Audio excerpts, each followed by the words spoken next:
আসসালামু আলাইকুম বন্ধুরা, চলে আসলাম আরও একটি ভিডিও নিয়ে। আজকে রান্না করব দেশি মাছ, স্পেশালি মাছ,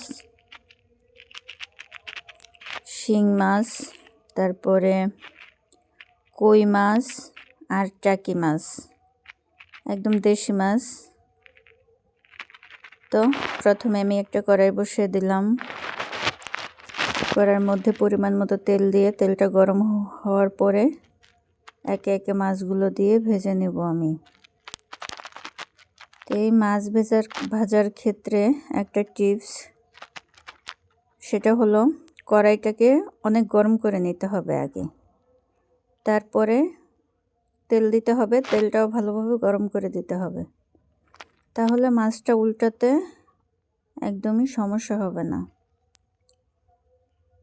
এই তো এভাবে ঘুরিয়ে ঘুরিয়ে আমি মাছগুলোকে ভেজে নিব। এক পাশ ভাজা হয়ে গেছে, এখন আমি মাছটাকে উল্টে দেব। এই যে মাছটা খুব ভালোভাবে উল্টে যাচ্ছে, এটা কড়াইটাকে আগে থেকে গরম করে নেয়ার কারণে।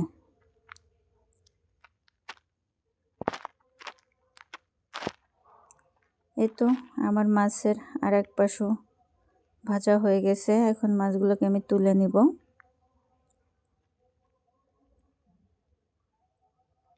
এভাবে আমি পরের বেচও আবার ভেজে নিব, সেমভাবে আবার একে একে মাছগুলো দিয়ে দিব। দেশি মাছ তারপর আমি ভেজে নিছি, কদিন ধরে বাসায় কেউ মাছ খেতে চাচ্ছে না, এজন্য আমি ভেজেই রান্না করব। এক এক সময় এক এক রকম খেতে হয়, সব সময় যে একভাবে খেতে হবে এমন কোনো কথা নেই। সব সময় দেশি মাছটাকে ভাজা ছাড়াই রান্না করি, আজকে চিন্তা করলাম আজকে একটু ভেজে রান্না করি। তো এক পাশ আমি উল্টে দিলাম, হয়ে গেছে। এখন অপর পাশও ভাজা শেষ, আমি এখন এগুলোকে উঠিয়ে নিব।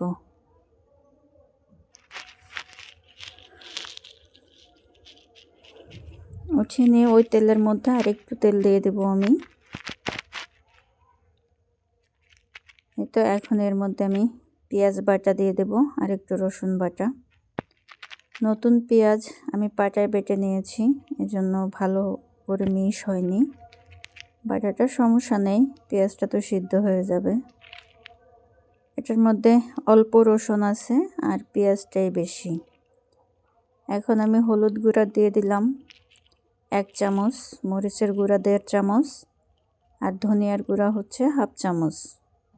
পরিমাণ মতো লবণ আর অল্প একটু পানি দিয়ে মশলাটাকে আমি কষিয়ে নেব। মশলাটাকে ভালোভাবে কষাতে হবে, একদম মশলার কাঁচা গন্ধ দূর হওয়া পর্যন্ত আমি মশলাটাকে কষাবো।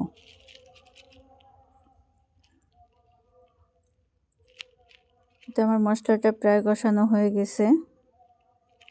মশলা থেকে যখন তেলটা সেপারেট হয়ে আসবে তখন আমি এর মধ্যে পানি দিয়ে দেব।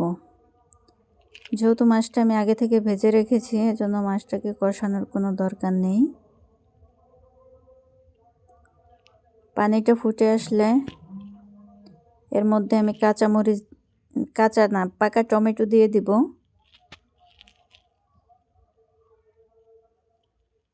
একটা পাকা টমেটো দিয়ে দিলাম। এতে একটু জাল করে এখন আমি আগে থেকে ভেজে রাখা মাছগুলোকে দিয়ে দিব। দিয়ে মাছটাকে একটু নেড়ে দিব, ঝোলের সাথে মিশিয়ে দিব।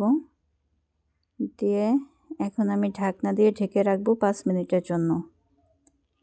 ফিরে আসলাম 5 মিনিট পরে, টমেটোগুলো প্রায় সিদ্ধ হয়েই গেছে।